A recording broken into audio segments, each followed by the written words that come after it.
to show you how to disable the notifications that will be showing you when you want to install a program in Windows 10 or 11.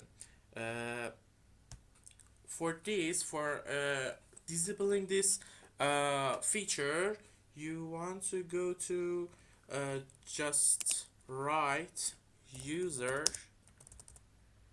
account control.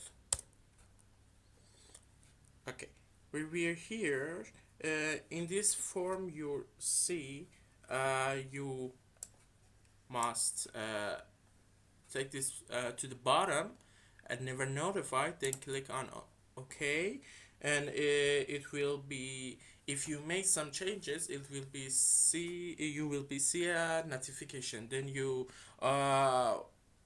click on yes, and you have disabled the notifications when you want to install programs in your PC. I hope you enjoyed this video. Please like this video and subscribe our channel. See you soon.